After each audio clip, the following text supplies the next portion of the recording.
In today's video, we're going to be presenting our first hurricane season forecast of 2025.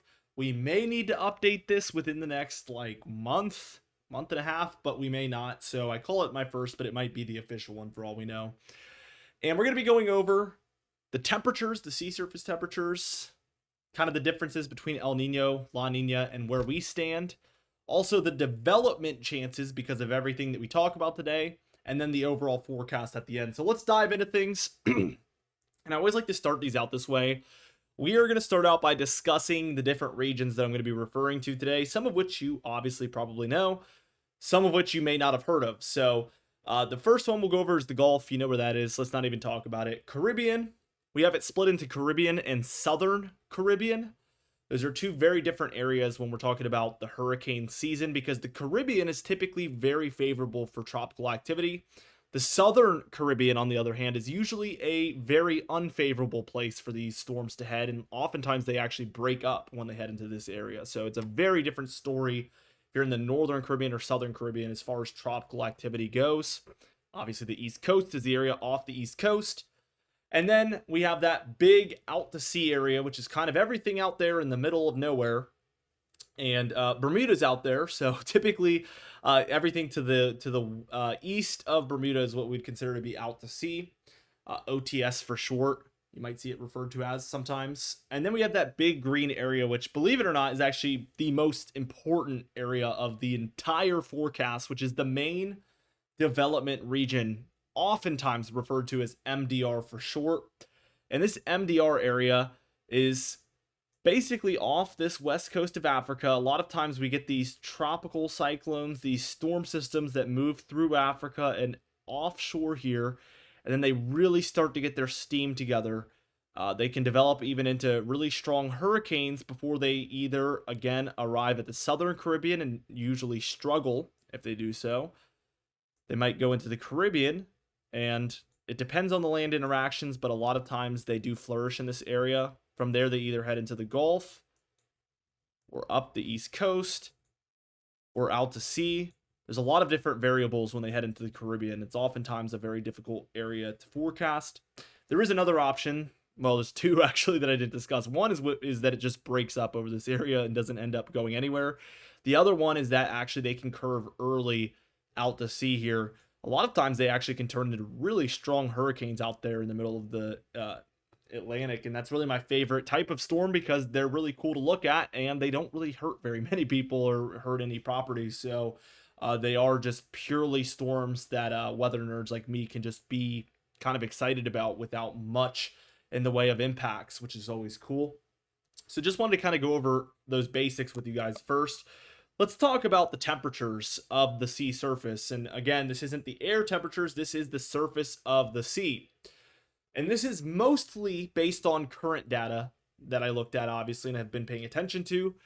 But it is also based on some model guidance and some kind of knowledge that I have about how these things usually transpire from this time of year to moving towards the, August, September, October timeframe. So mostly current data, a little bit of that future stuff. As we take a look, we see that there's some above average sea surface temperatures in the Gulf, the Northern Caribbean, off the East Coast, and a lot of the out to sea areas as well. We do have a second shade of this where that above normal temperatures are even more intense, actually, both on the current data and some of those future projections. That's going to be for the Gulf. Some of these western, kind of northwestern Caribbean areas like Cuba and the Bahamas, and then off the southeast coast. This is the most predominantly above average sea surface temperature areas that we have. Some of this, especially off the southeast, I do expect to increase because of my temperature forecasts for the summer and the fall time. I do expect that area to actually get warmer through time. So we did expand that up that east coast area. Talking about some of the below normal sea surface temperatures, and something that really makes this hurricane season forecast extremely difficult is the below normal sea surface temperatures that are present throughout that main development region, or MDR. Again, I would say at least 50% of storms originate from this area, maybe mostly 60, 70%. And then the rest is usually what we call homegrown, where they're originating in the Gulf or out here in the Caribbean or off the East Coast. But most times that disturbance will start out in this main development region. So if they're getting off to a bad foundation, a bad start, and many times because of this, struggling to even get going altogether, that could hinder the entire hurricane season for everywhere else. So it is a very impactful thing.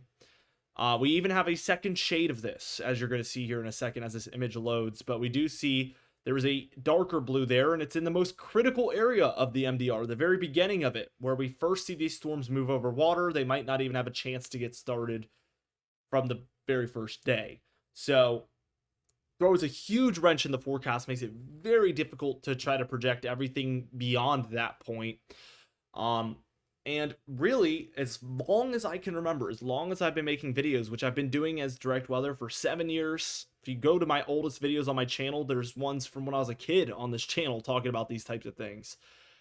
I have never had to forecast a below average temperature MDR, at least not to this degree. So it is very, very different from what we've experienced for a very long time. And it's the main reason that I do expect this hurricane season to be average, probably, maybe even a little bit below average, is because of this MDR area there being below normal temperatures. So that is a hugely, hugely impactful thing.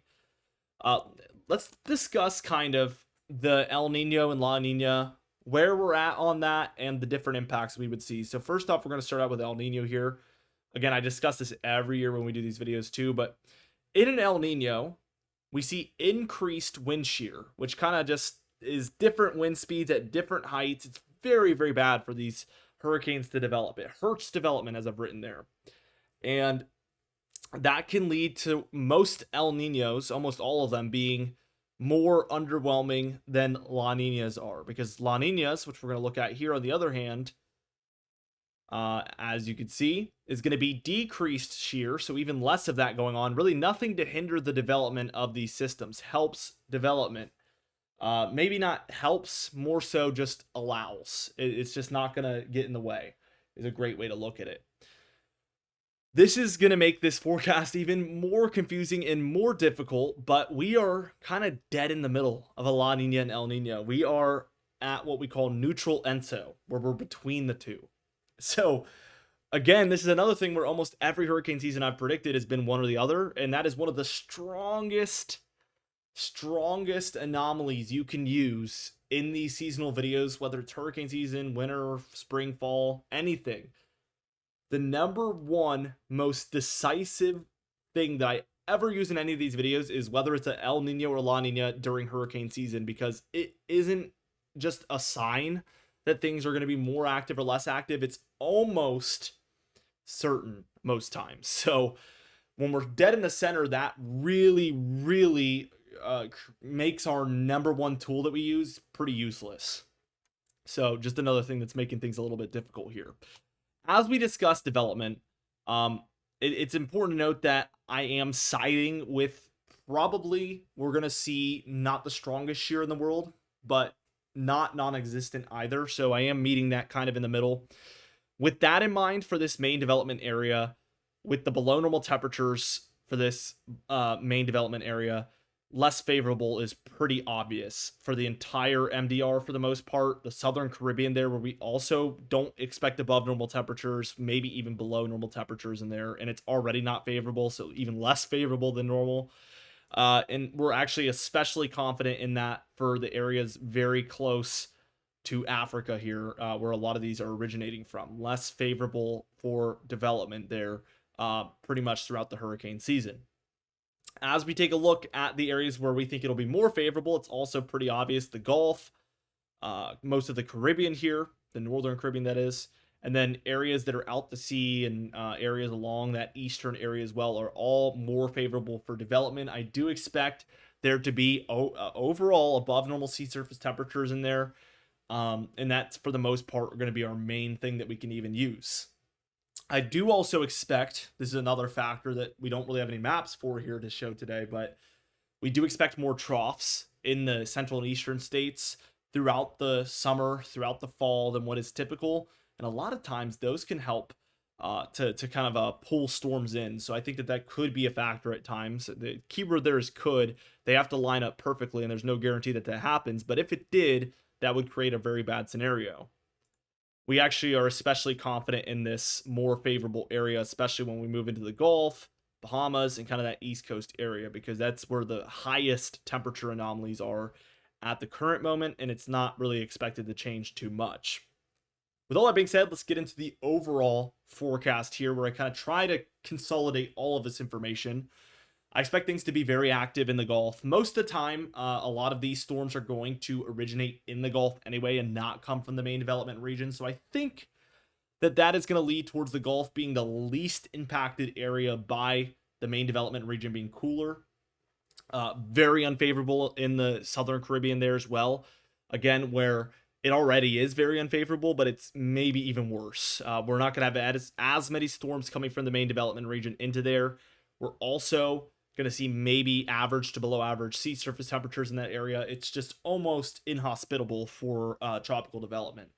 The Caribbean, the Northern Caribbean that is going to be our wild card at this point, because if there's less storms coming from the MDR, less storms are moving into that area. So even if it's super favorable, how many storms will we see move through this area?